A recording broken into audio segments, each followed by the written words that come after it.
Assalamualaikum warahmatullahi wabarakatuh. Pada video kali ini saya akan membahas tentang konsep asuhan keperawatan gangguan sistem endokrin, khususnya pada kasus diabetes mellitus.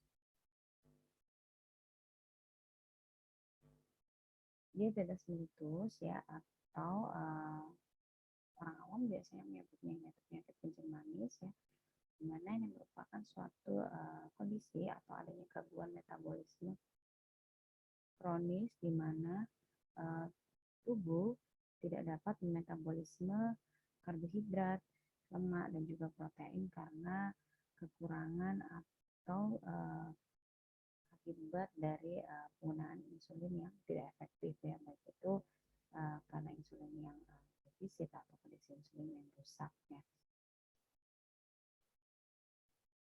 Atau dengan kata lain, di mana tingginya kadar glukosa di dalam darah ya, atau adanya kondisi hiperglikemia. Bagaimana bisa terjadi diabetes mellitus ya? Jadi pada gambar ini bahwasanya ketika kita makan ya, di mana makanan itu nanti akan dicerna ya, kemudian dipecah menjadi glukosa, dan glukosa ini akan masuk ke dalam sel ya, untuk diolah menjadi suatu energi. Namun dalam pengangkutan glukosa ini membutuhkan bantuan dari insulin ya, sehingga glukosa nanti akan bisa masuk menuju ke sel. Sedangkan pada pasien diabetes ya, glukosa ini tidak bisa masuk ke sel ya, karena adanya kondisi defisiensi insulin ya, atau rusaknya insulin.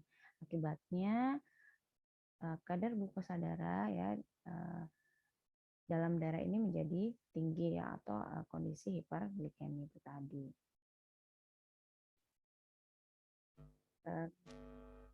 Diabetes mellitus sendiri ya dibagi menjadi dua tipe. Jadi ada diabetes mellitus tipe 1 ya, dan juga diabetes mellitus tipe 2. Selain itu juga ada diabetes mellitus pada kehamilan ya, atau gestasional.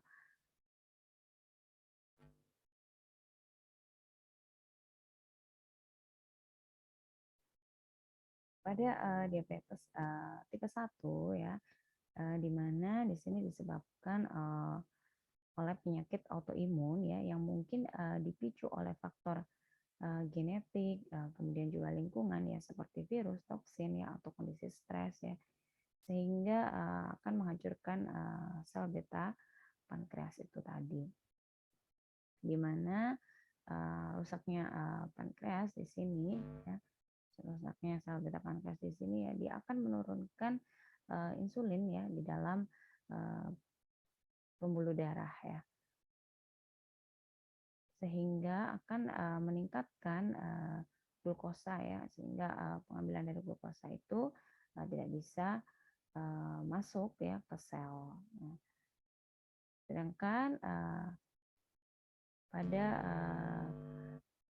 tipe 1 ini juga ya, ketika 80% ya, atau hingga 90% sel beta tersebut hancur ya, maka akan timbul suatu gejala ya. Jadi benar-benar kondisi kekurangan insulin ya, sehingga klien pada pasien diabetes tipe 1 ini membutuhkan insulin eksogen ya, untuk pertahanan hidupnya. Pada diabetes tipe 1 ya, biasanya terjadi sebelum usia 30 tahun ya, tapi juga bisa menyerang semua usia ya. Dan puncak dari insidennya sendiri ini terjadi selama masa pubertas ya. Dan timbul tanda dan gejala hiperglikemi ini secara tiba-tiba.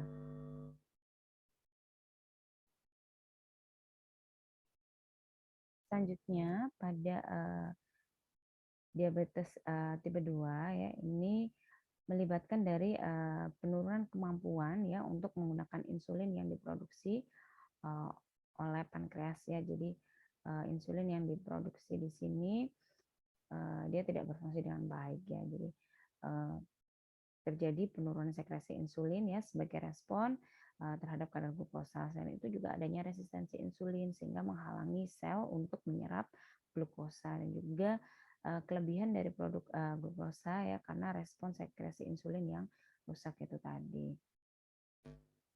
Dan kejadian dari diabetes tipe 2 ini lebih banyak ya daripada diabetes tipe 1 ya, kurang lebih 90 sampai 95% dari kejadian diabetes mellitus itu merupakan diabetes mellitus tipe 2.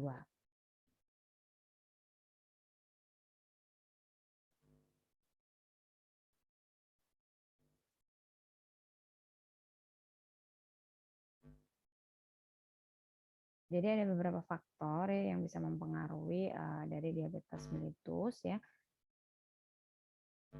Ada faktor resiko yang tidak bisa diubah ya, dan ada faktor resiko yang bisa diubah. Jadi untuk faktor resiko yang tidak bisa diubah ya seperti usia ya, biasanya memang menyerang pada usia lebih dari 40 tahun, tapi juga bisa menyerang pada semua usia. Kemudian juga adanya keluarga yang memiliki riwayat penyakit DM ya. Selain itu juga adanya riwayat kehamilan ya dengan glukosa yang tinggi atau gula darah yang tinggi. Kemudian juga ibu dengan riwayat melahirkan bayi dengan berat badan yang besar ya, atau lebih dari 4 kilo.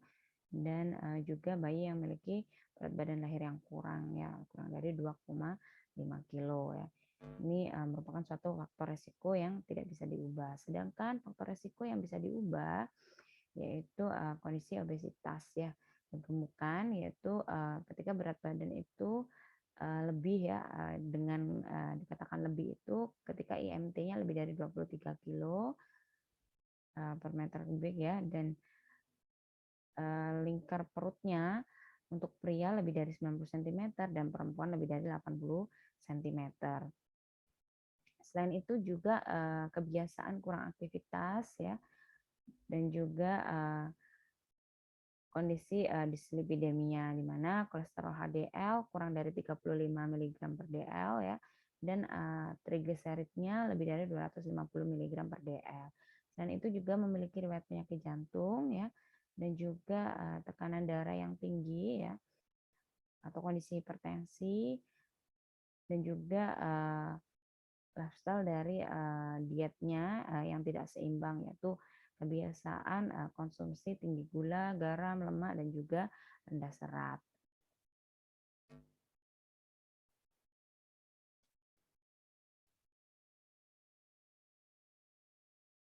Gejala yang sering timbul ya pada diabetes mellitus yaitu ada trias klasik ya, yaitu polifagi, poliuri, dan polidipsi ya.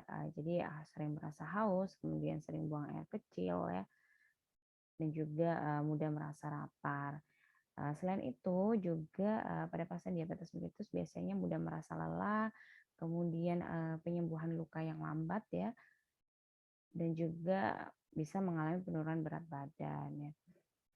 Ini perbedaan ketika kondisi hipo atau hiperglikemia, gejalanya seperti apa ya. Jadi kalau pada kondisi hipoglikemia ya yang paling khas yaitu berkeringat ya, kemudian tampak pucat ya, kemudian gangguan dari koordinasi, kemudian mengantuk ya.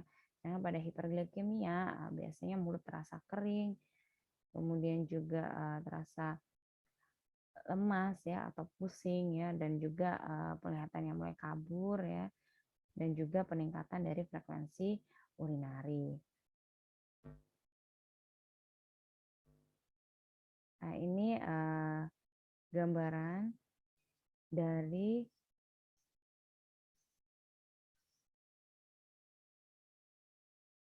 ini gambaran dari patogenesis diabetes mellitus tipe 1 ya. Jadi bahwasanya diabetes mellitus tipe 1 ini ya bisa disebabkan oleh kerentanan genetik ya, contohnya mutasi dari IDDM1 ya, atau gen HLA ya, atau juga IDDM2 atau insulin gen ini juga mengalami mutasi ya, sehingga terjadi suatu kegagalan pematangan dari sel T di timus ya untuk mengembangkan ya suatu rekognisi atau pengenalan dari gen insulin itu sendiri ya. Sehingga mengakibatkan suatu serangan abnormal ya sel beta yang menghasilkan insulin itu tadi.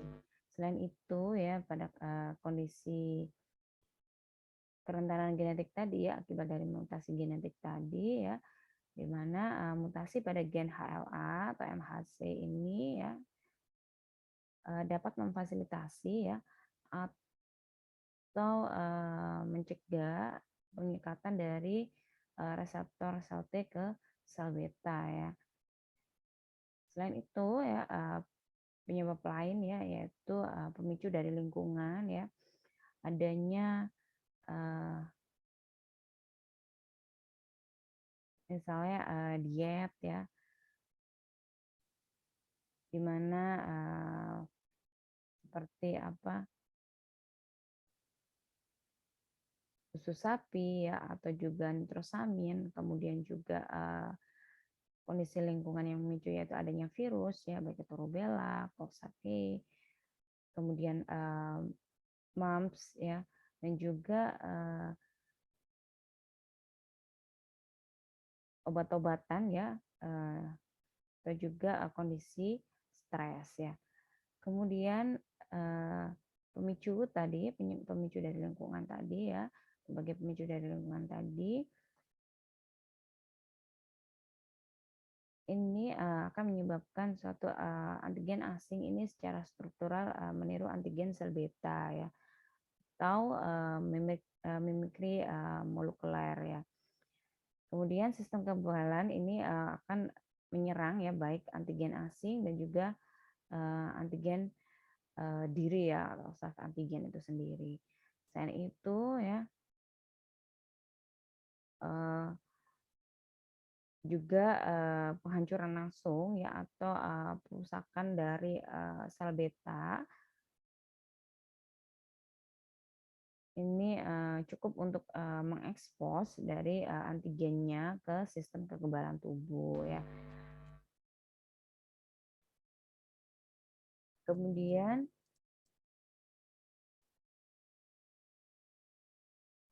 akan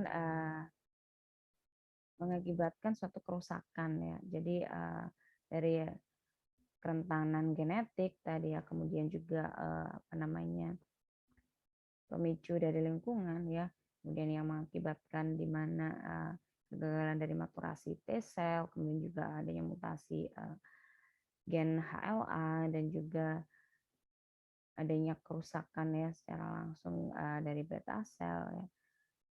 Ini akan menyebabkan suatu kerusakan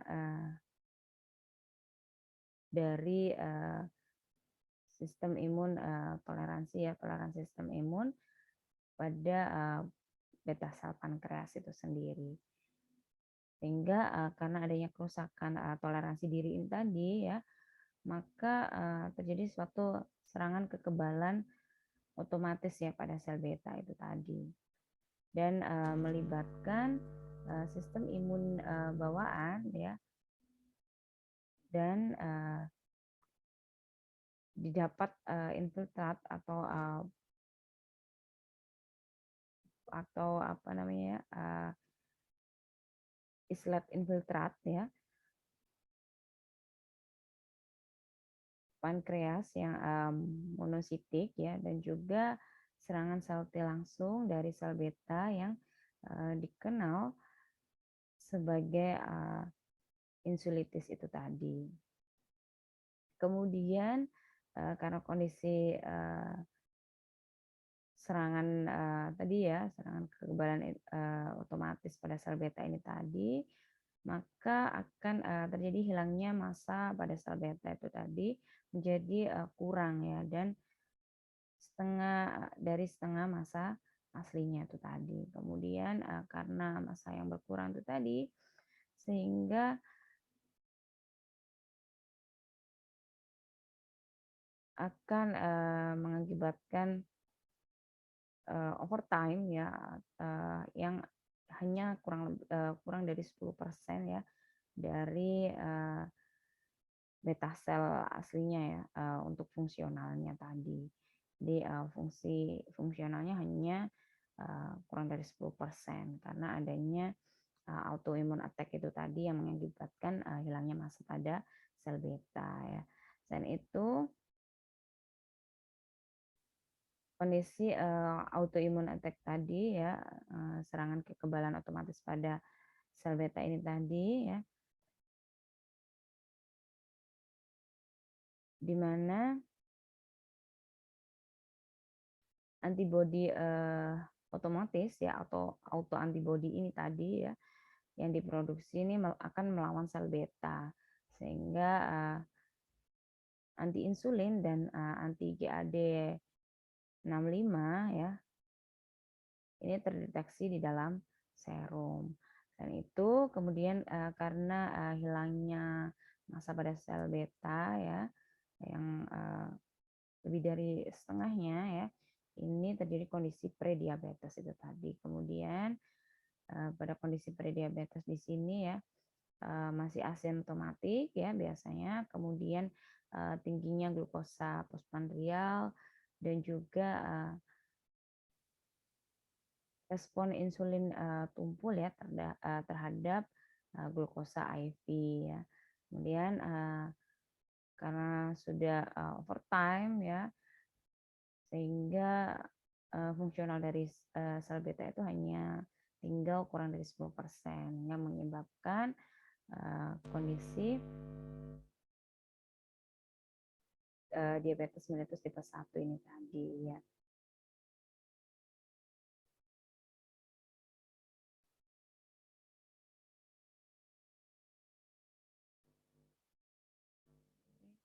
Kemudian selain itu ya jumlah dari antibodi otomatis ya atau autoantibodi yang terdeteksi ini ya memprediksi kemungkinan dari pengembangan DM itu tadi atau progres dari DM itu sendiri.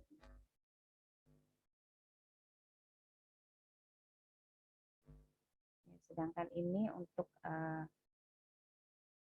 DM type 2 ya, DM tipe 2. Jadi untuk pada DM tipe 2 di sini lebih banyak disebabkan karena gaya hidup yang tidak sehat ya. Jadi kondisi obesitas ya, baik itu kelebihan lemak ya, kemudian juga atau abdominal fat ya, kelebihan lemak pada perut ya, atau gaya hidup lain yang kurang aktivitas dan sebagainya ya, di mana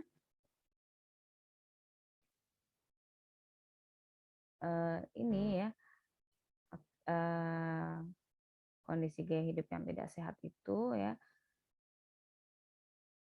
di mana ada rongga intraperitoneal ya atau kondisi tertumpuknya lemak tadi ya terakumulasi.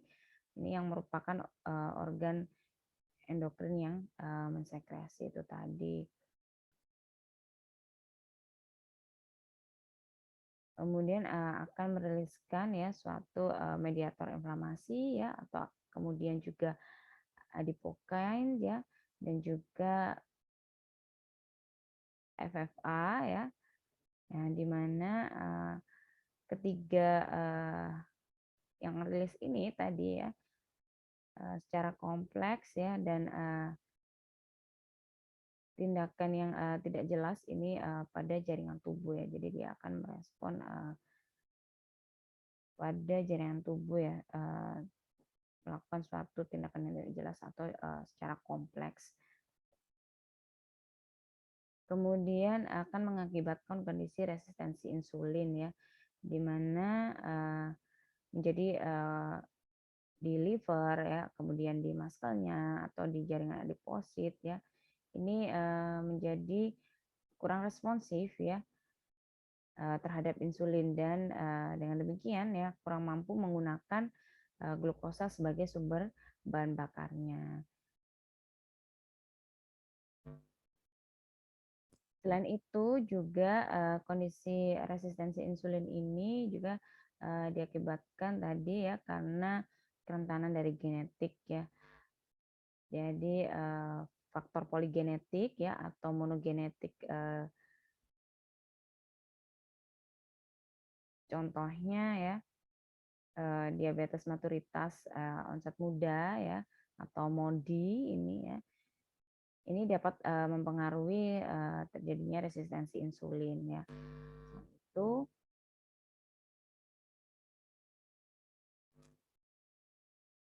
kondisi penuaan ya atau aging ya, di mana massa sel beta ini menurun ya seiring bertambahnya usia, sehingga mereka yang rentan terhadap resistensi insulin ya akan menjadi suatu faktor risiko ya atau berkembangnya dari diabetes mellitus ya seiring dari bertambahnya usia itu tadi. Selain itu juga obat-obatan ya seperti kortikosteroid ya, antipsikotik ya, ini juga akan mengakibatkan kondisi resistensi insulin. Selanjutnya ya, setelah kondisi resistensi insulin ini ya, awalnya sel beta pankreas ini bekerja terus-menerus ya untuk meningkatkan sekresi insulin ya, sehingga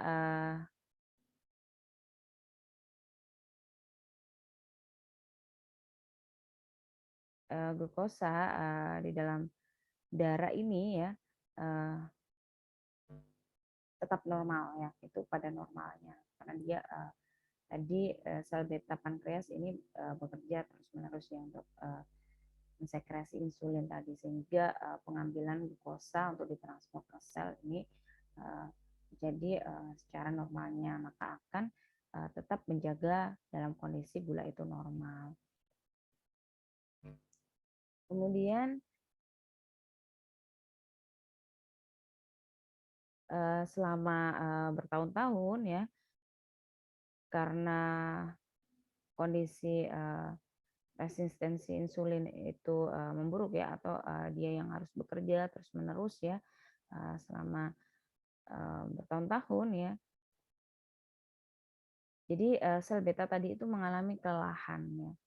Kemudian sekresi dari insulin itu akan menurun ya, sehingga terjadi defisiensi insulin secara relatif akibat dari lelahnya tadi beta sel tadi, sehingga sekresi insulin yang turun itu tadi, sehingga bisa mengakibatkan kondisi hiperglikemia ya. Kemudian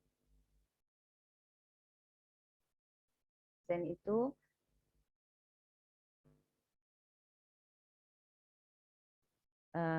dari kondisi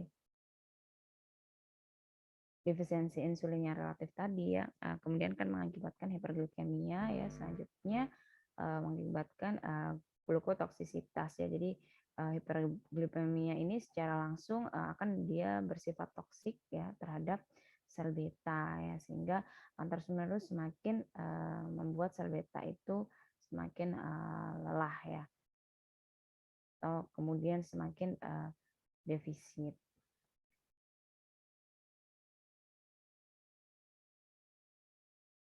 Pada kondisi ini ya, kemudian juga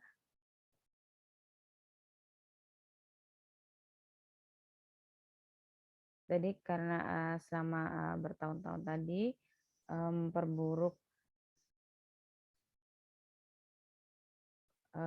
kondisi insulin tadi ya, maka dari relatif insulin defisiensi tadi ya, selama bertahun-tahun lagi sel beta ini akan memperburuk ya, sampai akhirnya dia ini berhenti memproduksi insulin ya, sehingga benar-benar terjadi defisit insulin secara relatif, secara absolut ya, sehingga akan menyebabkan kondisi diabetes mellitus tipe 2 itu sendiri. Jadi selain itu ya,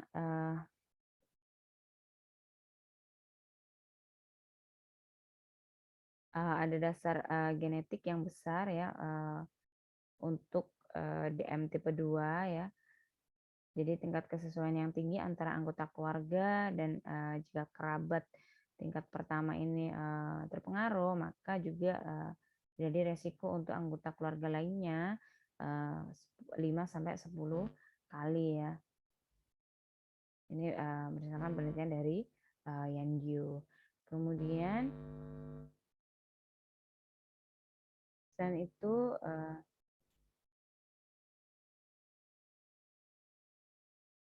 adipokain sendiri ini ya, adipokain sendiri ini merupakan suatu mediator inflamasi ya yang dilepaskan dari jaringan adiposa ya. Jadi semakin banyak jaringan adiposa yang dimiliki pasien, maka semakin banyak adipokin yang dilepaskan ya. Jadi semakin banyak fatnya ya, maka nanti mediator inflamatori ya dan juga adipokan ya dan juga FFA ini akan semakin banyak disekresi ya sehingga akan semakin tinggi resikonya terjadi resistensi insulin yang akan mengakibatkan defisiensi insulin secara relatif kemudian berubah menjadi absolut tadi. Ya ini pathway dari DM ya khususnya DM tipe 1 dan 2 ya. Jadi gambarannya dimulai dari seperti di awal tadi hampir sama ya bahwasanya pada DM tipe 1 ya bisa disebabkan oleh lingkungan, infeksi virus ya baik itu rubella, cytomegalovirus ya. Kemudian juga pajanan dari obat ya atau toksik sehingga dia akan memicu ya perubahan secara antigenik dari sel-sel beta pankreas itu sendiri ya. Karena perubahan dari sel-sel beta pankreas tadi ya ini akan menstimulasi dari pembentukan autoantibody itu tadi. Sehingga sel beta Langerhans ini akan rusak dan gagal dalam memproduksi insulin ya. Selain itu juga kondisi obesitas ya atau autoantibody reseptor insulin ya atau kondisi mutasi reseptor insulin ya atau juga genetik ya atau akumulasi dari zat besi pada jaringan ya atau kondisi hemakromatosis ya ini akan mengakibatkan insentivitas dari reseptor insulin ya. Jadi kondisi kegagalan produksi insulin dan juga insentivitas reseptor insulin ini akan mengakibatkan reseptor insulin tadi tidak bisa berikatan dengan insulin ya sehingga glukosa, ambilan glukosa ini tidak bisa masuk ke dalam sel. Kemudian ya karena tadi glukosa tidak bisa masuk ke dalam sel ya, maka sel tersebut akan kekurangan glukosa dan glukosa ini akan terjebak ya di dalam pembuluh darah ya di vaskular. Dan itu ya karena glukosa tadi tidak bisa masuk ke dalam sel ya, maka adenohipofisis ini akan meningkatkan sekresi dari hormon kortikotropin ya di mana hormon kortikotropin ini ya dia akan merangsang korteks adrenal untuk menghasilkan hormon glukokortikoid ya. Terutama dia akan menghasilkan hormon kortisol ya atau hormon stres. Sehingga kortisol ini nanti ya dia akan memobilisasi dari protein ya dari semua sel tubuh sehingga protein ya dalam bentuk asam amino ini ada di dalam cairan tubuh ya. Kemudian akan terjadi suatu proses gluconeogenesis di hepar. Sehingga pada kondisi glukosa yang terjebak di peredaran darah dan juga adanya proses gluconeogenesis ini akan mengakibatkan kondisi hiperglikemia ya. Selain itu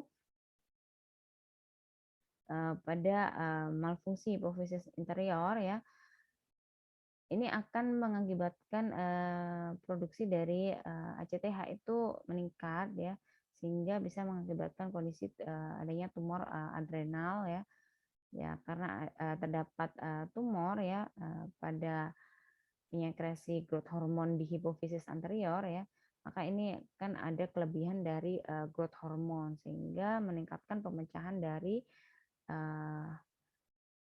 karbohidrat itu sendiri sehingga timbullah kondisi hiperglikemia.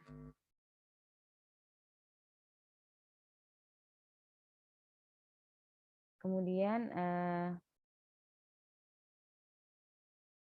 dari kondisi hiperglikemia ya,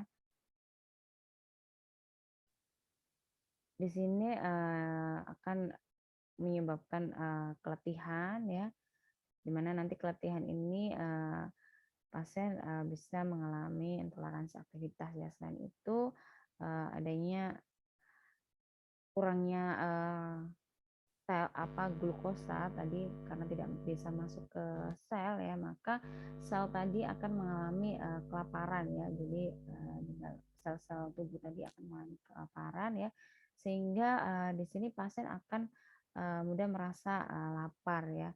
Dan karena kondisi sel yang kelaparan itu tadi ya, maka hepar ini akan merespon ya dengan melakukan proses gluconeogenesis itu tadi ya, di mana dalam gluconeogenesis ini akan mengakibatkan penggunaan asam lemak bebas ya sebagai penghasil energi, dan juga adanya pemecahan glikogen otot yang secara terus-menerus ya, dan juga LDL, FLDL ini membawa lemak masuk ke dalam sel ya,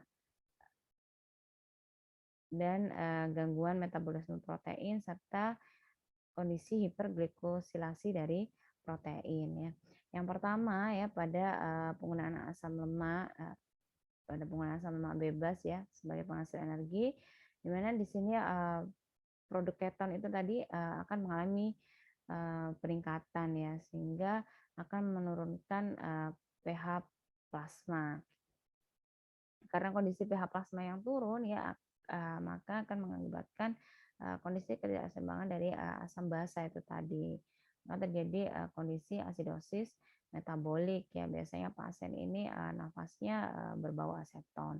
Selain itu ya, akibat dari gluconeogenesis tadi ya, di mana terjadi pemecahan glikogen otot secara terus-menerus ya, sehingga massa otot ini mengalami penurunan ya, sehingga pasien akan mengalami penurunan berat badan ya,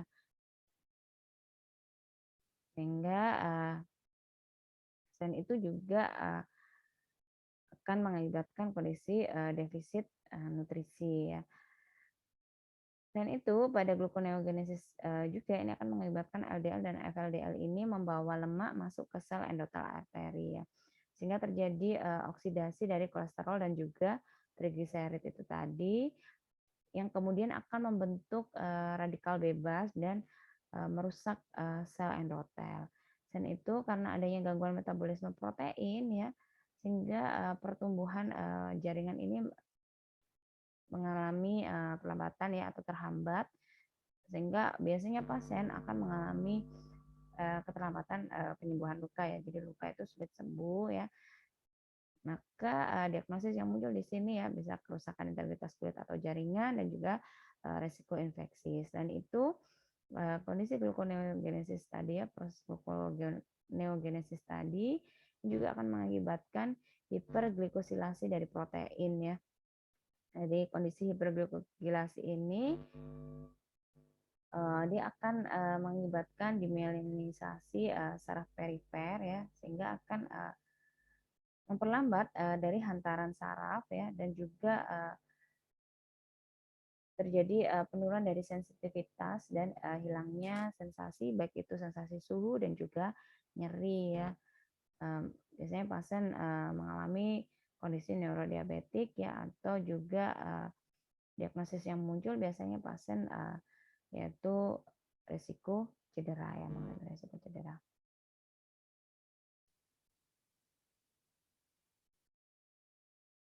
Ya, selain itu ya,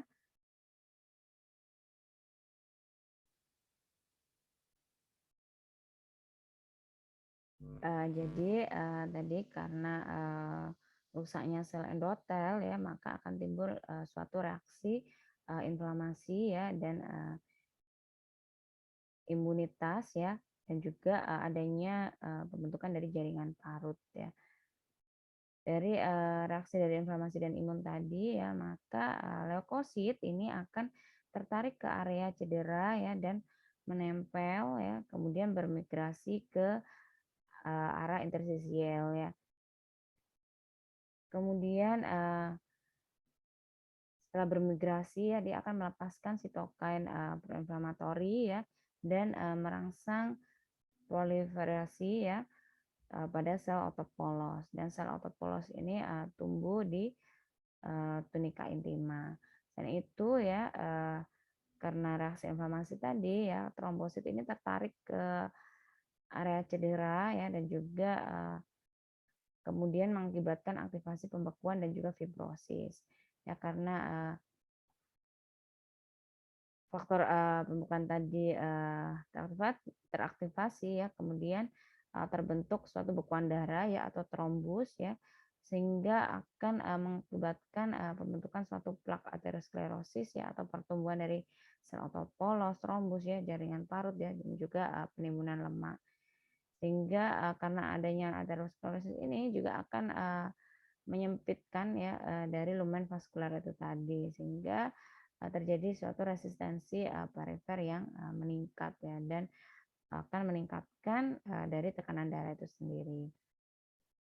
Selain itu ya dari terbentuknya jaringan parut ini juga akan mengakibatkan kondisi terbentuknya suatu plak aterosklerosis tadi. Dan akibat dari terbentuknya plak aterosklerosis ini juga ya dia akan jadi penyempitan ya atau penyumbatan pada pembuluh darah ya. Kemudian terjadi aterosklerosis di mana nanti aterosklerosis di sini ya dia akan mengakibatkan kondisi angiopati ya, sehingga akan mengakibatkan suatu komplikasi baik itu mikro ya atau makrovaskular ya. Untuk mikrovaskular ya di sini terjadi perubahan kulit ya atau mengalami atrofi ya, jadi kulit mudah rapuh ya atau mudah luka ya, kemudian terjadi ulkus ya, atau terjadi kerusakan integritas kulit dan juga jaringan. Kemudian juga pada mikrovaskular ya terjadi retinopati ya, kemudian ada mikroaneurisme ya. Jadi ada aneurisme di sini akan mengakibatkan suatu hemoragik ya, terjadi perdarahan dan terbentuknya jaringan parut di retina, dan juga karena adanya jaringan parut tadi ya akan timbul adanya edema interstisial dan akan mengakibatkan tekanan intraokular itu tadi meningkat ya dan terjadi suatu kebutaan. Selain itu ya akibat dari aterosklerosis tadi yang mengakibatkan angiopati ini ya juga mengakibatkan komplikasi makrovaskular, yaitu contohnya adalah ada gangguan jantung ya, atau gangguan ginjal. Kemudian pada kondisi hiperglikemi dia akan mengakibatkan penebalan membran basal ya dan juga peningkatan pengeluaran glukosa dalam urin dan juga peningkatan tekanan osmotik ekstraseluler. Nah, pada penebalan membran basal ya di sini akan mengakibatkan pelebaran glomerulus ya, di mana ketika glomerulus itu akan melebar maka terjadi suatu lesi sklerotik di nodul-nodulnya ya, dan akan menghambat dari aliran darah sehingga bisa merusak nefron dan terjadi gagal ginjal. Selain itu kondisi hiperglikemi di mana dia akan meningkatkan pengeluaran dari glukosa di dalam urin ya, sehingga reabsorpsi cairan di tubulus ginjal ini mengalami gangguan ya, sehingga terjadi diuresis osmotik ya. Biasanya pasiennya akan sering kencing ya, sehingga mengakibatkan kondisi dehidrasi ekstrasel ya. Jadi akan muncul diagnosis keperawatan ya, resiko kekurangan volume cairan ya hingga ke hipovolemia. Kemudian juga peningkatan tekanan osmotik ekstrasel ya, di mana terjadi perpindahan air ya secara otomatis keluar dari sel, sehingga terjadi dehidrasi intrasel ya yang mengakibatkan stimulasi dari pengeluaran ADH, sehingga pasien mudah haus ya dan juga kondisi dehidrasi intrasel itu tadi.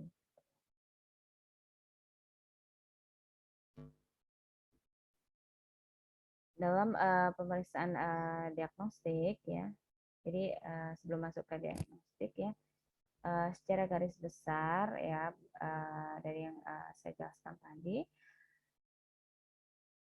Jadi secara garis besar patogenesis hiperglikemia ini bisa disebabkan dari 11 hal ya. Jadi dimulai dari kegagalan sel beta pankreas ya, kemudian juga disfungsi sel alfa pankreas, kemudian sel lemak ya, otot, hepar, otak ya, kemudian kolon ya, dan juga usus halus, ginjal, lambung, serta sistem imun ya.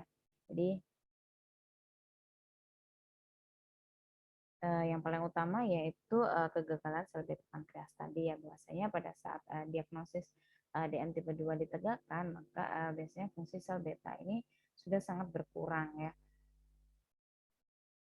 Dan obat antidiabetik yang bekerja melalui jalur ini adalah biasanya sulfonylurea ya, kemudian juga meglitinib ya, dan juga agonis glukagon peptide ya, atau GLP-1 ya, dan penghambat dipeptidil peptidase 4 ya, atau DPP4.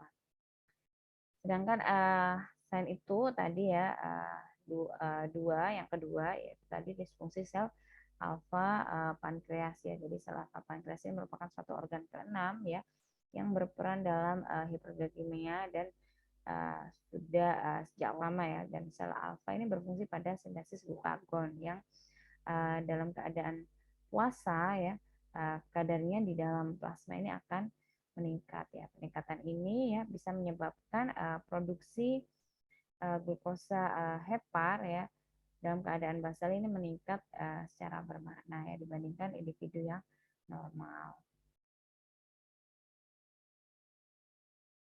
Selanjutnya ya yaitu dari slide tadi ya, sebelum saya masuk ini tadi ya, bahwasanya tadi secara klasifikasi ya, yaitu tadi mulai dari DM tipe 1 ya, kemudian DM tipe 2, kemudian ada diabetes mellitus gestasional ya, dan atau juga tipe spesifik yang berkaitan dengan penyebab lainnya. Jadi secara klasifikasi ada 4 tadi ya. Untuk diagnosis dari DM ya, jadi pemeriksaan diagnostik sendiri ya, bahwasanya diagnostik DM ini ditegakkan atas dasar pemeriksaan kadar glukosa darah ya. Pemeriksaan glukosa darah yang dianjurkan adalah pemeriksaan glukosa darah secara enzimatik ya, dengan bahan plasma darah vena. Kemudian pemantauan hasil pengobatan ini bisa dilakukan ya dengan alat glukometer. Diagnosis ini tidak bisa ditegakkan ya atas dasar adanya glukosuria saja ya. Jadi dimulai dari adanya berbagai keluhan ya dapat ditemukan pada pasien DM ya. Pencurigaan adanya DM ini bisa kita lihat dari keluhan klasik DM ya, yaitu adanya poliuri, polidipsi, polifagi ya, dan juga penurunan berat badan yang tidak dapat dijelaskan penyebabnya, atau penurunan berat badan yang secara drastis. Dan itu juga adanya keluhan lain ya, seperti lemah badannya, kemudian juga kesemutan, gatal ya, kemudian mata kabur ya, dan disfungsi ereksi pada pria, serta pruritus vulva pada wanita ya. Kemudian dalam pemeriksaan dari selain tadi keluhan tadi, kemudian pemeriksaan glukosa darah ya.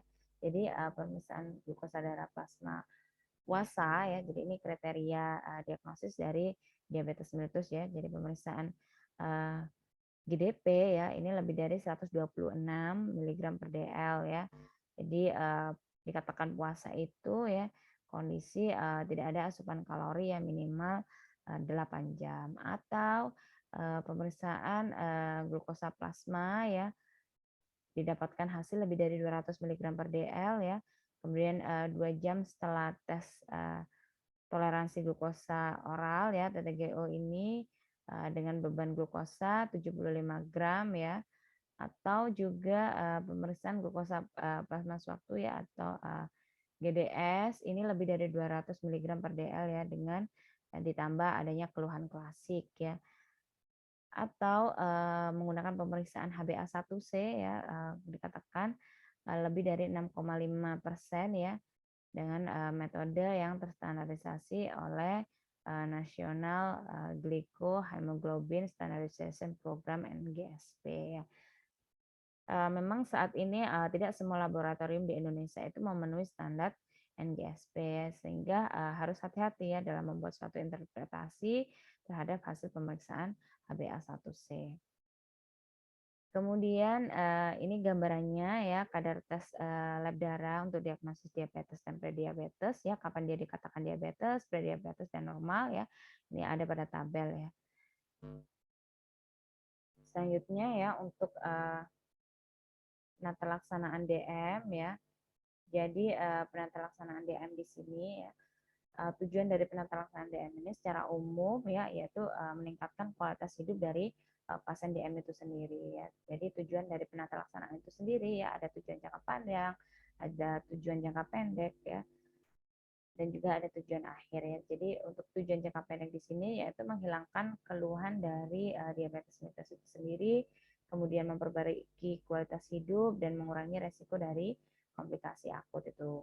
Kemudian untuk tujuan dari jangka panjangnya yaitu mencegah dan menghambat terjadinya progresivitas penyulit mikroangiopati dan juga makroangiopati. Dan tujuan akhirnya yaitu turunnya morbiditas dan mortalitas dari DM itu sendiri.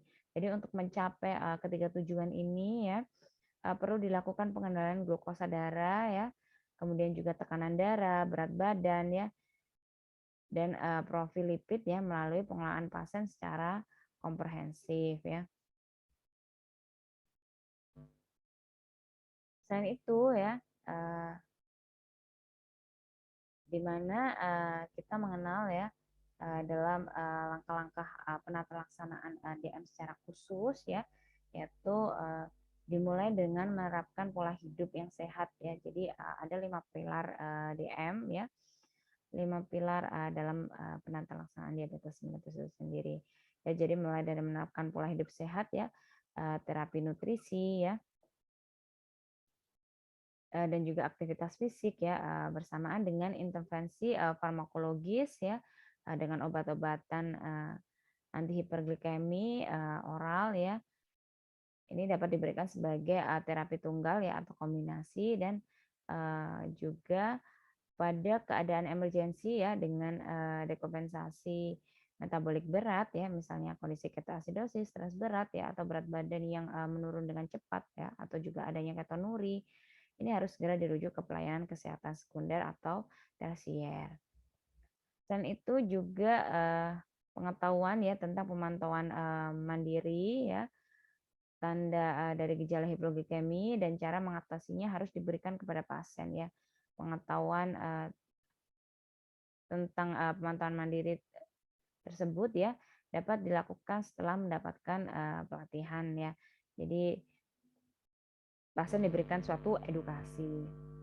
Jadi edukasi di sini ya dengan tujuan promosi hidup sehat ya, perlu selalu dilakukan ya sebagai upaya dari pencegahan dan merupakan bagian yang sangat penting dari pengelolaan DM secara holistik ya. Jadi materi edukasi ini ya bisa berubah, bisa dimulai dari adanya pemberian materi tentang perjalanan penyakit DM, kemudian pengendaliannya, pemantauannya ya, atau penyulit DM dan resikonya, kemudian intervensi non farmakologis dan farmakologisnya, dan kemudian juga cara pemantauannya, mengenali gejalanya ya, kemudian juga pentingnya latihan fisik, pentingnya perawatan kaki, dan penggunaan dari fasilitas kesehatan. Ini ya yang perlu kita edukasikan pada pasien DM ya. Kemudian yang kedua ya, yaitu ada nutrisi ya. Jadi untuk nutrisi ya, di mana terapi nutrisi medis ini merupakan bagian penting juga dari penata laksanaan DM ya, secara komprehensif ya. Jadi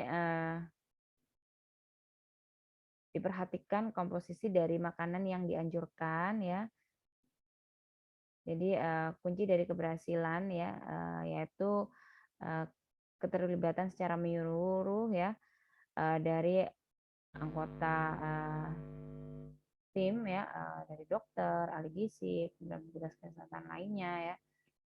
Kemudian terapi nutrisi medis ini ya sebaiknya diberikan sesuai dengan kebutuhan setiap pasien DM ya agar bisa mencapai sasaran ya.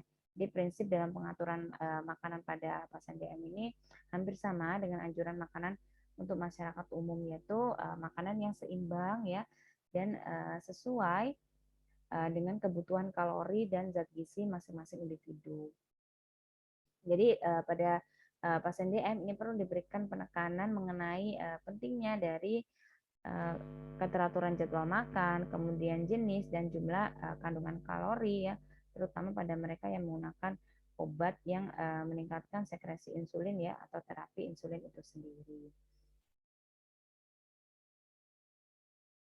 Selanjutnya ya yaitu latihan fisik ya atau aktivitas fisik ya. Jadi latihan fisik di sini merupakan suatu pilar juga ya salah satu bagian dari 5 pilar DM itu juga ya dalam pengelolaan DM ini ya. Jadi program latihan fisik itu secara teratur dilakukan 3 sampai 5 hari seminggu ya. Kurang lebih durasinya yaitu 30 sampai 45 menit ya. Dengan total kurang lebih 150 menit per minggunya ya. Jadi dan juga ada jeda ya antara latihan ini tidak lebih dari 2 hari berturut-turut ya. Jadi baiknya yaitu 3 sampai 5 hari seminggu ya. Jadi selang-selingnya. Selanjutnya ya, selain latihan aktivitas ya, pilar selanjutnya yaitu terkait dengan minum obat ya atau juga terapi farmakologis ya. Jadi terapi farmakologis ini diberikan bersama dengan pengaturan makan dan juga latihan jasmani ya. Terapi farmakologis sendiri ini terdapat beberapa obat ya, baik itu dalam bentuk oral dan juga dalam bentuk injeksi insulin ya. Dan yang terakhir ya, yaitu monitor dari kadar glukosa darah. Ya, jadi ini gambaran tata laksana DM ya, algoritma tata laksana DM dari Perkeni ya. Jadi yang dimulai dari modifikasi gaya hidup sehat ya. Kemudian mulai dari monoterapi ya dengan salah satu obat di bawah ini ya. Namun ketika dicek ya 3 bulan kemudian ketika HbA1c-nya masih belum normal ya, maka diberikan kombinasi 2 obat ya dengan mekanisme yang berbeda. Kemudian dicek lagi 3 bulan HbA1c-nya masih belum bisa mencapai kurang dari 7% ya, maka diberikan kombinasi 3 obat ya. Dan selanjutnya tetap tidak normal, maka kemungkinan ya akan diberikan tambahan insulin ya untuk pengobatannya. Kemudian untuk pencegahan ya, jadi pencegahan di sini ya ada pencegahan primer ya dan juga pencegahan sekunder serta pencegahan tersier ya. Jadi pencegahan primer di sini yaitu dilakukan pada kelompok yang berisiko ya atau kelompok yang rentan ya. Sedangkan pencegahan sekunder ya di sini yaitu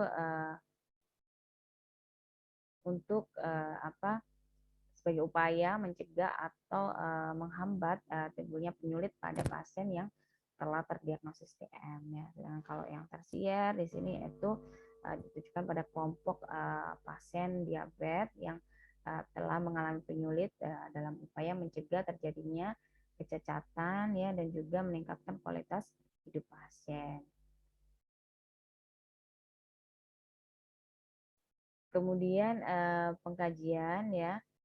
Jadi sama ya pada proses keperawatan lainnya, bahwasanya dalam melakukan asuhan keperawatan ya, kita mulai dari pengkaji, kemudian mengumpulkan data ya, atau menganalisis data, kemudian menentukan diagnosis keperawatan, kemudian merencanakan tindakan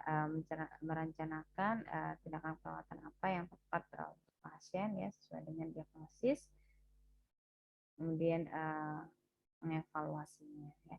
Jadi pengkajian ya dimulai dari biodata ya, kemudian terutama pada usia ya, di mana usia tadi merupakan satu faktor risiko yang tidak bisa diubah ya. Selain itu juga keluhan utama ya biasanya akan timbul trias klasik ya, atau tadi polifagi, poliuri, polidipsi ya, dan juga adanya penurunan berat badan. Selanjutnya yaitu riwayat penyakit ya, jadi riwayat penyakit sekarang ya, baik itu mulai dari gejala timbul ya, kemudian sampai pasien dibawa ke rumah sakit ya, kemudian upaya apa yang sudah dilakukan, dan juga sampai pada ketemu ketika kita melakukan satu pengkajian tersebut ya, dijelaskan pada RPS ini ya. Jadi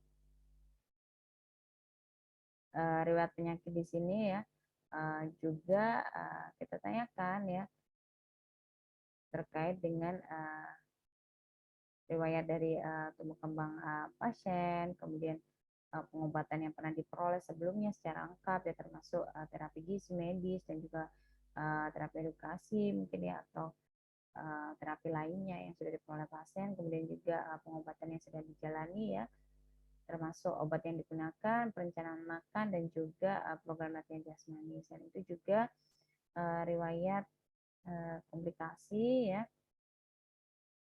kemudian riwayat infeksi sebelumnya ya, dan atau juga gejala dan riwayat pengobatan komplikasi kronik ya, dan pengobatan lain yang mungkin berpengaruh ya terhadap glukosa darah.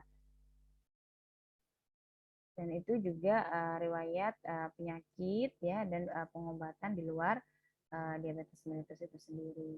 Kemudian dan itu juga riwayat penyakit keluarga ya, jadi salah satu genetik juga. Dan itu mengkaji pola Gordon ya, mulai dari pola manajemen kesehatan, nutrisi ya, sampai pada pola sistem kepercayaannya. Kemudian pemeriksaan fisik, di sini pemeriksaan fisik ya, yaitu mulai dari kepala sampai ekstremitas ya, terutama mengukur tinggi dan berat badan ya, katanya nanti dengan apakah pasien mengalami kondisi obesitas ya, atau yang pentingnya ya lebih ya. Kemudian pengukuran tekanan darah ya, ini termasuk pengukuran tekanan darah dalam posisi berdiri ya, untuk mencari kemungkinan adanya hipotensi ortostatik, dan juga pemeriksaan rongga mulut ya, dan kelenjar tiroid, kemudian pemeriksaan jantung ya, kemudian evaluasi nadi ya, secara kompulsif maupun juga pemeriksaan kaki ya secara komprehensif ya. Kita lihat apakah ada kelainan vaskular, neuropati ya, dan juga deformitas, dan pemeriksaan kulit ya, dan tanda-tanda penyakit lain yang dapat menimbulkan DM tipe lain. Selain itu juga kita lihat pemeriksaan dari laboratnya ya, pemeriksaan dari kadar glukosa darahnya, atau juga pemeriksaan kadar HbA1c itu tadi. Ya, jadi ini untuk mendiagnosis masalah pada gangguan sistem endokrin ya. Diagnosis yang sering muncul yaitu ketidakstabilan dari kadar glukosa darah, kemudian juga hipovolemia ya, dan juga defisit nutrisi serta kerusakan integritas kulit ya. Jadi untuk ketidakstabilan dari kadar glukosa darah ini yaitu merupakan variasi ya, kadar glukosa darah yang naik ya, hiperglikemi, atau yang turun hipoglikemi dari rentang normal ya, atau masalah keperawatan hipovolemia ya, di mana cairan intravaskular ya, interstisial dan intraselular ini mengalami penurunan ya, mengalami defisit ya. Kemudian juga defisit nutrisi ya, ini di mana asupan nutrisi yang tidak cukup ya, kurang dari kebutuhan tubuh, dan juga diagnosis kerusakan integritas kulit atau jaringan ya, kalau kulit pada dermis atau epidermis, dan kalau jaringan mulai dari membran mukosa, otot, tendon hingga ligamen tulang. Ya, ini untuk data yang ada di SDKI ya, ini data mayornya ya.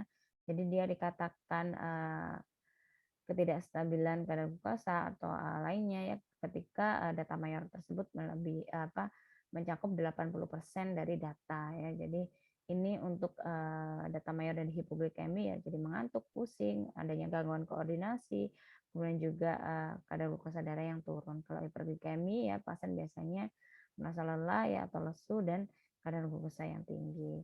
Dan kalau hipovolemia biasanya pasien mengeluh lemah ya, atau juga mengeluh haus ya, dan terjadi peningkatan nadi atau juga penurunan tekanan darah, turgor kulit yang menurun, membran mukosa kering, dan juga volume urin yang juga menurun ya.